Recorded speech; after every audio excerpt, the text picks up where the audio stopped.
LCM हम पढ़ेंगे यानी least common multiple. Let's understand the factor and multiple. Factor और मल्टीपल यानी क्या होता है ये सबसे पहले हम पढ़ेंगे। If number B is divided by another number A exactly that is remainder is 0, then we say that B is multiple of A and A is factor of B. क्या कह रहा है ये? इफ नंबर बी, अगर कोई ऐसा number है B which is divided by another number A, अगर वो ऐसे नंबर से डिवाइड होता हो जैसे कि नंबर ए एग्जैक्टली डिवाइड होने का मतलब क्या है कि रिमाइंडर बचना चाहिए 0। तो बी डिवाइड होता है ए से एग्जैक्टली, तब हम कहेंगे कि बी या मल्टीपल होगा ए का। तो बी क्या हो जाएगा? मल्टीपल हो जाएगा ए का, और ए क्या हो जाएगा? फैक्टर हो जाएगा बी का। ए क्या हो जाएगा? फैक्टर हो जाएगा बी का। एग्जाम्पल हम देख लेते हैं। बी की जगह ले लेते हैं 12 और ए की जगह ले लेते हैं 3। तो 12 ये डिवाइड होता है कंप्लीटली 3 से। इसी का मतलब 12 ये क्या हो जाएगा? मल्टीपल हो जाएगा 3 का, और 3 क्या हो जाएगा? फैक्टर हो जाएगा 12 का। अभी मल्टीपल का मतलब क्या होता है? जैसे कि 3 है, 3 के मल्टीपल्स यानी 3 के टेबल में जितने भी नंबर आते हो वो सारे हो जाएंगे मल्टीपल्स हो जाएंगे 3 के। 3 का टेबल क्या है? 3 1 जा 3, 3 2 जा 6, 9, 12, इस तरह से इन्फिनिटी तक। तो ये सारे हो जाएंगे मल्टीपल्स हो जाएंगे 3 के। 12 के मल्टीपल्स क्या है? जैसे कि मल्टीपल्स ऑफ 12। तो मल्टीपल्स यानी क्या? उस नंबर का टेबल, मतलब टेबल में जितने भी नंबर आएंगे वो सारे हो जाएंगे उस नंबर के मल्टीपल्स। मल्टीपल्स ऑफ 12 क्या होंगे? 12, 24, 36, 48। अभी फैक्टर्स ऑफ 12 क्या हो जाएंगे? ऐसे नंबर जिन नंबरों से 12 को कंप्लीटली डिवाइड होता हो, तो वो सारे नंबर हो जाएंगे 12 के फैक्टर्स। 12 के फैक्टर्स क्या क्या है? 1, 2, 3, 4, 6, 12। ये ऐसे सारे नंबर है जिन नंबर से 12 को कंप्लीटली डिवाइड होता हो। उसी तरीके से मल्टीपल्स ऑफ 3 क्या हो जाएंगे? 3, 6, 9, 12, 3 का टेबल। और फैक्टर्स ऑफ 3 क्या होंगे? ऐसे नंबर जिनसे 3 को कंप्लीटली डिवाइड होता हो। तो हर नंबर के आपको मल्टीपल्स भी मिलेंगे और हर नंबर के आपको फैक्टर्स भी मिलेंगे। अभी एलसीएम और एचसीएफ का फुल फॉर्म क्या होता है वो हम देखेंगे। एलसीएम यानी क्या होता है? Least common multiple. और एचसीएफ को हम क्या कहते हैं? हाईएस्ट कॉमन फैक्टर, या फिर एचसीएफ को जीसीएम भी कहा जाता है, ग्रेटेस्ट कॉमन मेजर, या फिर जीसीडी भी कहा जाता है, ग्रेटेस्ट कॉमन डिवाइजर। तो अगर प्रॉब्लम में एचसीएफ की जगह जीसीएम या फिर जीसीडी दिया हो तो हमको कंफ्यूज नहीं होना है। और एलसीएम क्या होता है? Least common multiple. HCF, GCM और जीसीडी एक ही होता है। लीस्ट कॉमन मल्टीपल, एलसीएम का कंसेप्ट हम समझ लेते हैं कि एलसीएम यानी एक्चुअली में होता क्या है।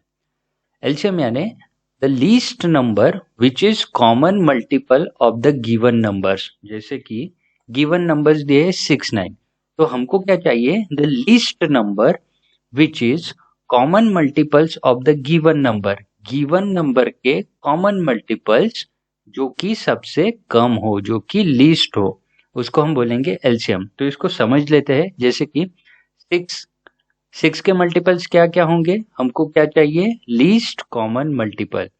ये जो गिवन नंबर है उनके हमें चाहिए मल्टीपल। कैसे मल्टीपल चाहिए? जो दोनों नंबरों में कॉमन हो, कॉमन यानी समान हो, और समान में भी कैसे होने चाहिए? लिस्ट होने चाहिए, सबसे छोटे होने चाहिए। तो मल्टीपल्स ऑफ 6 क्या होंगे? 6 का टेबल 6, 12, 18, 24, 30, इस तरह से। और मल्टीपल्स ऑफ 9 क्या होंगे? 9 का टेबल 9, 18, 27, 36, 45। अभी हमको रिक्वायर्ड क्या है? हमको चाहिए कॉमन मल्टीपल जो कि सबसे छोटा हो। अभी हम इसके कॉमन मल्टीपल देख लेते हैं। 6 दोनों में कॉमन है क्या? नहीं। 12 दोनों में कॉमन है क्या? नहीं। 18 दोनों में कॉमन है, तो 18 को हम साइड में लिख लेते हैं। इसके बाद 24 कॉमन है क्या? नहीं। 30 कॉमन है क्या? नहीं। 36 कॉमन है क्या? तो नेक्स्ट कॉमन मल्टीपल हमको क्या मिल गया? 36। इसी तरह से और आगे बढ़ते जाएंगे तो हमें 54 कॉमन मल्टीपल मिलेगा, और आगे और कॉमन मल्टीपल मिलते जाएंगे। तो अभी हम कहाँ तक पहुंचे? कॉमन मल्टीपल तक पहुंचे दोनों नंबर्स के। अभी हमको चाहिए ये कॉमन मल्टीपल में लीस्ट यानी सबसे छोटा नंबर। तो इनमें सबसे छोटा नंबर कौन सा है? 18। इसी का मतलब 18 क्या हो जाएगा? एलसीएम हो जाएगा 6 और 9 का। लीस्ट नंबर जो दोनों का कॉमन मल्टीपल हो। मल्टीपल्स क्या है? उन नंबर के टेबल्स में जो भी नंबर आते हैं तो दोनों में कॉमन भी होना चाहिए और सबसे छोटा भी होना चाहिए। नेक्स्ट हम एग्जांपल देख लेते हैं 10 और 18 का। तो 10 के मल्टीपल्स क्या होंगे? 10, 20, 30, 40, 50, 60। और 18 के मल्टीपल्स क्या होंगे? 18 का टेबल 18, 36, 54, 72, 90। अभी इन दोनों मल्टीपल्स में से हमको क्या चाहिए? Common common multiple. तो अगर हम यहाँ पे देखेंगे तो 40, 50, 60 कौन सा हमें पहला कॉमन मल्टीपल मिलता है? 90। तो सबसे पहला कॉमन मल्टीपल हमको कौन सा मिलता है? 90। उसके बाद देखेंगे तो 180 हमको कॉमन मल्टीपल मिलता है। तो कॉमन मल्टीपल में भी हमको कौन सा नंबर चाहिए? जो कि लीस्ट हो। तो सबसे पहला कॉमन मल्टीपल हमको कौन सा मिला था? 90। वही सबसे छोटा कॉमन मल्टीपल है। इसी का मतलब 90 क्या हो जाएगा? 10 और 18 का एलसीएम। अभी हम सिर्फ इसका कंसेप्ट देख रहे हैं कि लिस्ट कॉमन मल्टीपल यानी होता क्या है। इसके बाद हम मेथड देखेंगे कि लिस्ट कॉमन मल्टीपल निकालना कैसे है, सॉल्व कैसे करना है। Method for calculating LCM. LCM calculate कैसा करना है उसका मेथड हम देखेंगे। जैसे कि 6 और 9 इसका हमको एलसीएम पूछा है, तो एलसीएम कैसे निकालेंगे? तो ध्यान देना है इधर। 6 और 9 को लिख लेना है, ऊपर से एक लाइन खींच लेना है, साइड से एक लाइन खींच लेना है। अभी हमको क्या करना है? ऐसा नंबर देखना है जिससे ये दोनों नंबर को डिवाइड होता हो। 2 से इन दोनों नंबर को डिवाइड होता है क्या? नहीं। 3 से होता है क्या? 3 से दोनों नंबर को डिवाइड होता है। तो ऐसा नंबर जिससे ये दोनों नंबर को डिवाइड होता है वो हम यहाँ लिख लेंगे। अभी ये नंबर लिख लिया, अभी इसके नीचे एक लाइन खींचेंगे। अभी इनको करना है डिवीजन। तो डिवीजन करते वक्त हमें यहाँ पे कौन सा नंबर लिखना है? जैसे कि 6 और 9 को 3 से डिवाइड होता है, तो 3 2 जा 6, तो 2 हम यहाँ लिख लेंगे। 3 3 जा 9, 3 हम यहाँ लिख लेंगे। अभी 2 और हमको नंबर कौन से मिले? 2 और 3। अब 2 और 3 को ऐसा कोई नंबर है क्या जिससे कॉमनली डिवाइड होता हो? नहीं। तो यहाँ पे हमको हमारा फैक्टराइजेशन स्टॉप कर देना है। और अभी जो जो नंबर हमको बचेंगे यहाँ पे, कौन कौन से नंबर बचे? 3, 2 और 3। इन नंबर्स का हमको लेना है multiplication. 3 multiply by 2 multiply by 3, ये कितना हो जाएगा? 3 2 जा 6, 6 3 जा 18। और यही नंबर क्या होगा? एलसीएम होगा गिवन नंबर्स का। हमने क्या क्या किया है? 6 और 9 का हमको चाहिए एलसीएम, तो 6 और 9 हमने यहाँ लिख लिया। फिर ऊपर से एक लाइन खींचा और साइड से एक लाइन खींचा। अब ऐसा नंबर ढूंढना है जिससे ये दोनों नंबर को डिवाइड होता हो, तो 3 मिला। फिर 3 के नीचे हमने एक लाइन खींच दिया। अभी यहाँ पे क्या होगा? 3 2 जा 6, 2 यहाँ लिख लिया। 3 3 जा 9, तो ये यहाँ लिख लिया। अभी 2 और 3 को ऐसा कोई नंबर है क्या जिससे दोनों को डिवाइड होता हो? नहीं। तो हम यहाँ पे डिवीजन स्टॉप कर देंगे और जो ये नंबर बचेंगे 3 2 और 3, इनका लेना है हमको मल्टीप्लीकेशन। तो यही हो जाएगा 6 और 9 का एलसीएम। नेक्स्ट नंबर 3 और 18 का हमको एलसीएम निकालना है, तो हम यही प्रोसेस फॉलो करेंगे। 3 और 18 साइड बाय साइड लिख देंगे, ऊपर से एक लाइन, साइड से एक लाइन। ऐसा नंबर जिससे दोनों नंबर को डिवाइड होता हो। 2 से होता है क्या? नहीं। 3 से होता है क्या? 3 से दोनों को डिवाइड होता है। नीचे एक लाइन खींच देंगे। 3 1 जा 3, तो 1 यहाँ लिखेंगे। 3 6 जा 18, तो 6 यहाँ लिखेंगे। अभी 1 और 6 को कोई और नंबर से, कॉमन नंबर से डिवाइड होता है क्या? नहीं। तो यहाँ पे हम डिवीजन स्टॉप कर देंगे। अगर यहाँ पे 2 और 6 होता रहता तो हमने वापस फिर 2 और 6 को 2 से डिवाइड किया रहता, फिर नीचे क्या आ जाता था? 2 1 जा 2, 2 3 जा 6। तो इसी तरीके से हमको ये जब तक कॉमनली डिवाइड होता है तब तक कॉमनली डिवाइड करना है। और अगर ऐसा नंबर मिल जाए कि ये दोनों को कॉमनली डिवाइड नहीं होता हो तो वहां पे हमको डिवीजन स्टॉप कर देना है। अभी यहाँ पे डिवीजन स्टॉप हो गया है, तो ये जो लास्ट में नंबर बचेंगे इनका हमको लेना है multiplication. 3 multiply bye 1 multiply by 6, तो 6 3 हो जाएगा 18। मतलब 3 और 18 का एलसीएम हमको क्या मिला? 18। नेक्स्ट देख लेते हैं 10 12 और 18। इनका अभी 3 डिजिट्स है, 3 नंबर्स है, तो इनको साइड बाय साइड लिख लेंगे। 3 12 18, प्रोसीजर सेम ही रहेगा। 3 12 18 को लिख लिया। अभी ऐसा नंबर ढूंढना है जिसको कम से कम इन गिवन नंबर में से कम 2 और ज्यादा से ज्यादा तीनों नंबर को डिवाइड होना चाहिए। कम से कम 2 नंबर को तो भी डिवाइड होना चाहिए। अभी 10 12 और 18 को 2 से डिवाइड होता हो, तीनों नंबर से डिवाइड होता है तो हम 2 से डिवाइड करेंगे। अब 5 के नीचे 10 के नीचे क्या आ जाएगा? 2 5 जा 10, यहाँ पे क्या आ जाएगा? 2 6 जा 12, यहाँ पे आ जाएगा 2 9 जा 18। अभी कम से कम ऐसा दो नंबर को कम से कम डिवाइड होना चाहिए, ऐसा नंबर हमको यहाँ पे लिखना है। तो 5 और 6 में ऐसा नंबर है क्या जो कॉमन, जो 5 और 6 दोनों को डिवाइड करता हो? नहीं है। 6 और 9 में ऐसा नंबर है क्या जो 6 और 9 दोनों को डिवाइड होता हो, करता हो? 3 से दोनों को डिवाइड होता है। 9 और 5 में ऐसा कोई नंबर है क्या जो 5 और 9 दोनों को डिवाइड करता हो? नहीं हो।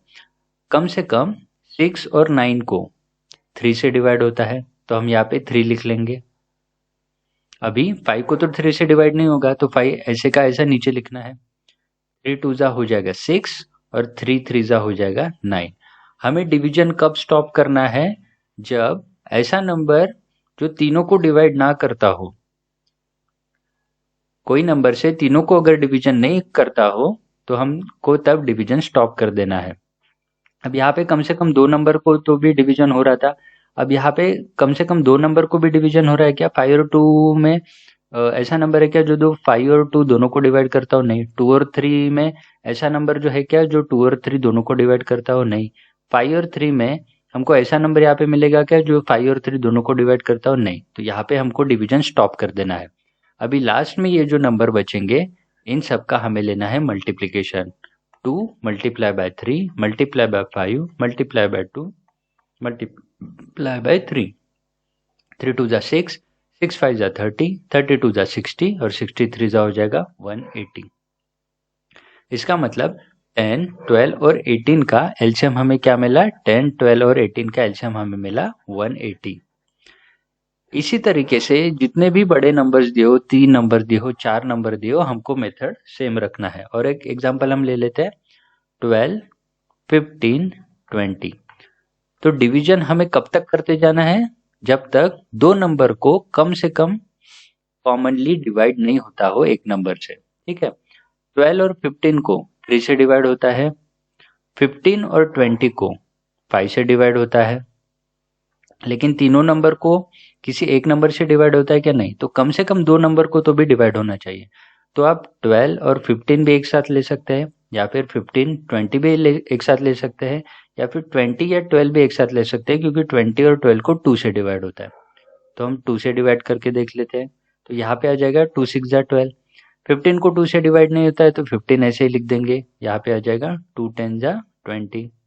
अभी 6 और 15 में 3 से डिवाइड होता है दोनों नंबर को। 3 2 जा 6, 3 5 जा 15। 10 हम ऐसे लिख देंगे क्योंकि 3 से 10 को डिवाइड नहीं होता है। अभी 5 से 2 को डिवाइड होता है क्या? तो 2 ऐसे ही आ जाएगा। यहाँ पे हो जाएगा 5 1 जा 5, 5 2 जा 10। अभी 2 और 2 को 2 से डिवाइड होता है, यहाँ पे आ जाएगा 1 1, 2 1 जा 2। लास्ट में कौन कौन से नंबर बचे हैं? 2 multiply by 3 multiply by 5 multiply by 2 और मल्टीप्लाई बाय 3 बार 1 है, तो 1 से मल्टीप्लाई करेंगे तो उतना ही नंबर आएगा। तो 1 लिखा नहीं तो भी चलेगा। ये हो जाएगा 3 2 जा 6, 6 5 जा 30, 32 जा 60। ये हो जाएगा 12, 15 और 20 का एलसीएम। नेक्स्ट है 5 और 13। अभी 5 और 13 को ऐसे किसी नंबर से कॉमनली डिवाइड होता है क्या? देख लेते हैं हम। 5 और 13 को लिख दिया, ऊपर से एक लाइन, साइड से एक लाइन। 5 और 13 के लिए ऐसा कोई नंबर है क्या जो दोनों नंबर को डिवाइड करता हो? नहीं है, सिर्फ 1 से ही होता है। तो ऐसे नंबर जिनको कोई एक ऐसे नंबर से कॉमनली नहीं डिवाइड होता है, तो उसका एलसीएम अगर हम इसको सॉल्व भी करेंगे तो ये क्या हो जाएगा? 1 5 जा 5 हो जाएगा, 1 30 जा 13। डिवाइड होता है क्या? नहीं। तो लास्ट में कौन से नंबर बचे? 5 और 13। तो इसका हमको लेना है मल्टीप्लीकेशन, ये हो जाएगा 65। इसी का मतलब अगर हमको ऐसे नंबर मिले जिसको किसी एक नंबर से कॉमनली डिवाइड नहीं होता हो, तो उस नंबर्स के एलसीएम क्या हो जाएंगे? उन दोनों नंबर का प्रोडक्ट। क्योंकि यहाँ पे भी वही हो रहा है, 5 मल्टीप्लाई बाय 13, तो 65 हो जाएगा 5 और 13 का एलसीएम। अभी 4 नंबर का देख लेते हैं हम। क्या क्या नंबर है हमारे पास? 4 7 28, 4 7 28 और 16। इनको भी सेम वैसे ही लिखना है, ऊपर एक लाइन खींचेंगे, नीचे एक लाइन। कम से कम दो नंबर को तो भी डिवाइड होना चाहिए, ऐसा नंबर हमें यहाँ पे लिखना है।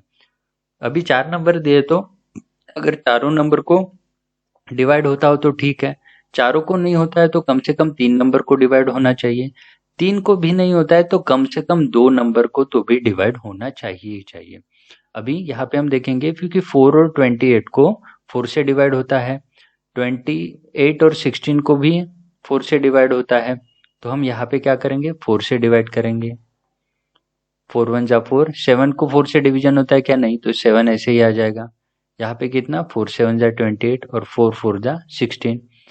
अगर आपको 4 से डायरेक्टली डिवाइड नहीं करना आता हो तो आप 2 से भी डिवाइड कर सकते थे, तो यहाँ पे क्या आ जाता 2 2 जा 4, यहाँ पे आ जाता 14, यहाँ पे आ जाता था 8। आपके कन्वीनियंट के हिसाब से आपको नंबर्स लेना है। अभी 7 और 7 कम से कम 2 नंबर को तो भी एक कॉमन नंबर से डिवाइड होना चाहिए, तो हम यहाँ क्या लेंगे 7, ये 1 ऐसे ही नीचे आ जाएगा, यहाँ पे आ जाएगा 7 1 जा 7, यहाँ पे आ जाएगा 7 1 जा 7। 4 को 7 से डिवाइड नहीं होता है तो 4 ये ऐसे ही नीचे आ जाएगा। अभी जो नंबर बचे हैं इनमें कम से कम ऐसे 2 नंबर होने चाहिए जिनको कॉमनली डिवाइड होता हो। अब 1 और 4 को सिर्फ 1 से ही होता है तो यहाँ पे हम डिवीजन हम यहाँ पे स्टॉप कर देंगे। तो लास्ट में नंबर कौन कौन से बचे, 4 multiply by 7 multiply by 1 multiply by 4, तो ये हो जाएगा 4 7 जा 28 और 28 4 जा हो जाएगा 112। हमको एलसीएम क्या मिलेगा 4 7 28 और 16 का 112। अभी आपको यहाँ पे ध्यान में रखना है लास्ट में क्या आया था 28 मल्टीप्लाई बाय 4। अगर आपको 30 तक टेबल्स याद है तो आप इसको आसानी से सॉल्व कर पाएंगे, लेकिन आपके 30 तक टेबल्स याद नहीं हो तो कम से कम 9 तक तो भी टेबल आपको आने ही आने चाहिए, नहीं तो आप मल्टीप्लिकेशन भी नहीं कर पाएंगे। क्योंकि 28 का टेबल आता होगा तो ठीक है, नहीं तो 28 को हमें 4 से मल्टीप्लाई करना पड़ता है, ये हो जाता 4 8 जा 32, 2 कैरी 3, 4 2 जा 8 और 8 और 3 क्या हो जाता 11। इसीलिए कम से कम 9 तक के टेबल आने ही आने चाहिए और 30 तक आपको याद करना है टेबल्स। अभी एलसीएम का हमने मेथड देख लिया कि कैसे सॉल्व करते हैं। हम जब प्रॉब्लम सॉल्व करेंगे तो हमको प्रॉब्लम्स लेंदी रहेंगे, हार्ड नहीं रहेंगे, तो हमको ऐसे ही नंबर्स दे रहेंगे जिनके एलसीएम हम आसानी से कैलकुलेट कर सकते हैं। अगर स्पेशली एलसीएम निकालना पूछा रहा और नंबर बड़े रहेंगे तो हमने जो पीछे मेथड देखा था उससे सॉल्व कर सकते हैं, लेकिन पेन का यूज नहीं करके भी हम दिमाग में ही एलसीएम को निकाल सकते हैं। अभी कैसे, जैसे कि 6 और 9 का एलसीएम निकालना है, तो हमने अभी मेथड देखा था 6 और 9 साइड साइड में लिखना है।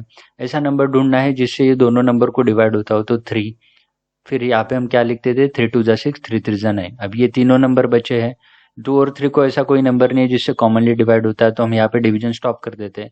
और अभी यहाँ पे एलसीएम क्या बनता था 3 मल्टीप्लाई बाय 2 मल्टीप्लाई बाय 3, 3 2 जा 6 6 3 जा 18, 18 एलसीएम हो जाता था। अभी अगर ये मेथड्स को स्किप करके हमको दिमाग में ही सॉल्व करना है तो क्या करना है, हमें याद रखना है कि जो भी नंबर दिया हो उसमें से हमको चूज करना है बड़ा नंबर। 6 और 9 में से बड़ा नंबर क्या है 9। अभी 9 का टेबल हमारे दिमाग में हमको चालू कर देना है, 9 1 जा 9। अभी 9 1 जा 9 आया तो ये जो 9 आया इसको चेक करना है छोटे नंबर से डिवाइड होता है या नहीं होता है। 9 1 जा 9, 9 को 6 से डिवाइड होता है क्या, नहीं होता है, तो हम इसका नेक्स्ट मल्टीपल ले लेंगे, 9 2 जा होता है 18। अभी ये नंबर को चेक करना है कि छोटे नंबर से डिवाइड होता है या नहीं। 18 को 6 से डिवाइड होता है क्या, होता है, मतलब 18 क्या हो जाएगा 6 और 9 का एलसीएम हो जाएगा। इतना सिंपल है। अगर दिमाग में ही हमको सॉल्व करना है तो हमको क्या करना है, जो बड़ा वाला नंबर है उसको चूज करना है। जैसे कि 2 और 3, 2 और 3 में से बड़ा नंबर कौन सा है 3।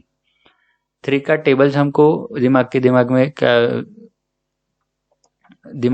में हमको 3 का टेबल्स याद करते जाना है। 3 1 जा क्या हो जाएगा 3, 3 को 2 से डिवाइड होता है क्या, नहीं होता है, तो इसका नेक्स्ट मल्टीपल लेंगे, 3 2 जा हो जाएगा 6, 6 को 2 से डिवाइड होता है क्या, होता है, मतलब 6 क्या हो जाएगा 2 और 3 का एलसीएम। नेक्स्ट 4 और 6, 4 और 6 में बड़ा नंबर कौन सा है 6, 6 का टेबल दिमाग में घुमाएंगे, 6 1 जा हो जाएगा 6, 6 को 4 से डिवाइड होता है क्या, नहीं होता है, नेक्स्ट मल्टीपल लेंगे 6 2 जा 12, 12 को 4 से डिवाइड होता है क्या, होता है, तो 12 क्या हो जाएगा एलसीएम हो जाएगा 4 और 6 है। नेक्स्ट 4 और 5, अभी 4 और 5 में बड़ा नंबर कौन सा है 5, 5 1 जा होता है 5, 5 को 4 से डिवाइड होता है क्या? नहीं होता है। नेक्स्ट मल्टीपल लेंगे, 5 2 जा होता है 10, 10 को 4 से डिवाइड होता है क्या? नहीं। 5 3 जा होता है 15, 15 को 4 से डिवाइड होता है क्या? नहीं। 5 4 जा होता है 20, 20 को 4 से डिवाइड होता है क्या? होता है। मतलब 4 और 5 का एलसीएम क्या आ जाएगा? 20। नेक्स्ट 9 और 18, 9 और 18 में से बड़ा नंबर कौन सा है? 18। तो 18 का टेबल हमारे दिमाग में हमको चालू कर देना है। 18 1 जा होता है 18, 18 को 9 से डिवाइड होता है क्या? होता है। मतलब ये क्या हो जाएगा? 9 और 18 का एलसीएम कितना? 18। नेक्स्ट है 2 3 4, अभी 3 नंबर्स है। 3 नंबर्स में भी जो सबसे बड़ा नंबर है 2 3 4 में सबसे बड़ा नंबर कौन सा है? 4। तो 4 का टेबल चालू कर देना है। 4 1 जा 4। अभी इस नंबर को ये दोनों नंबर से डिवाइड होना चाहिए। 4 को 2 से डिवाइड होता है क्या? होता है। लेकिन 3 से होता है क्या? नहीं। और तीनों नंबर से डिवाइड होने के लिए फिर हमको इसका नेक्स्ट मल्टीपल लेना पड़ेगा। 4 2 जा हो जाएगा 8, 8 से 8 को 2 से डिवाइड होता है लेकिन 3 से नहीं होता है। नेक्स्ट मल्टीपल लेंगे, 4 3 जा होता है 12, 12 को 2 से भी डिवाइड होता है और 3 से भी डिवाइड होता है। मतलब 12 क्या हो जाएगा? एलसीएम हो जाएगा। तीनों नंबर से डिवाइड होना चाहिए। 18 6 और 3, अभी इनका एलसीएम दिमाग में कैलकुलेट करना है। सबसे बड़ा नंबर चूज करना है, वो कौन सा है? 18। 18 1 जा हो जाएगा 18। इसको चेक करना है 6 से डिवाइड होता है क्या? 6 3 जा 18 होता है। 3 से डिवाइड होता है क्या? 3 6 जा 18, 3 से भी डिवाइड होता है। तो 18 ही क्या हो जाएगा? 18 6 और 3 का हो जाएगा एलसीएम। नेक्स्ट 4 नंबर्स 4 5 10 और 8, इनके लिए भी सेम रूल। जो सबसे बड़ा नंबर रहेगा उसको चूज करना है, उसका मल्टीपल दिमाग में चालू कर देना है। 10 1 जा 10, 4 से डिवाइड होता है क्या? नहीं। 5 से होता है लेकिन 8 से होता है क्या? नहीं। 20, 20 को 8 से डिवाइड नहीं होता है। नेक्स्ट मल्टीपल 30, 30 को भी 4 से नहीं होता है, 8 से भी डिवाइड नहीं होता है। नेक्स्ट मल्टीपल है 40, 40 को 4 से डिवाइड होता है, 5 से भी डिवाइड होता है और 8 से भी डिवाइड होता है। तो 4 5 10 और 8 का एलसीएम क्या आ जाएगा? 40। तो इसी तरीके से आपका काफ़ी समय बच जाएगा अगर आप दिमाग में एलसीएम को सॉल्व कर पाए तो। लेकिन इसके लिए वही आपको टेबल्स याद होना चाहिए, मतलब होना ही चाहिए। ये कुछ प्रॉब्लम्स निकाले, इनको आपको सॉल्व करना है। अगर इन चारों के आपको परफेक्ट आंसर आ गए तो आपको एलसीएम बहुत अच्छी तरीके से समझ गया है। यहाँ पे आपको पॉज करके ये सारे प्रॉब्लम सॉल्व करने हैं। नेक्स्ट स्लाइड में मैंने इसके सॉल्यूशंस दिए हैं, वहाँ से आपको इसको चेक करना है। ये सारे 10 प्रॉब्लम्स के सॉल्यूशन हैं। आपको आप यहाँ से आपके आंसर्स चेक कर सकते हैं। अगर आपको वीडियो अच्छा लगता है तो आप लाइक बटन पे क्लिक कर सकते हैं। चैनल को सब्सक्राइब कीजिए। इससे क्या होगा, अगर मैं कोई भी नया वीडियो डालता हूँ तो उसका नोटिफिकेशन आपको आपके चैनल पे मिल जाएगा। सब्सक्राइब करने के बाद ये जो साइड में आपको बेल आइकन दिखेगा, इसके ऊपर भी आपको क्लिक करना है। इससे क्या होगा, अगर मैं कोई भी नया वीडियो डालता हूँ तो उसका जो लिंक है वो आपके मैसेज बॉक्स में ही आपको डायरेक्टली मिल जाएगा। सब्सक्राइब करना ये पूरी तरह से फ्री है, इसका कोई चार्जेस वगैरह ऐसा कुछ नहीं है। वीडियो को शेयर कीजिए और टॉपिक के बारे में अगर आपके कोई भी प्रॉब्लम्स है या फिर आपको कुछ सजेशन देना है तो आप नीचे कमेंट सेक्शन में मुझे लिख सकते हैं। Thank you.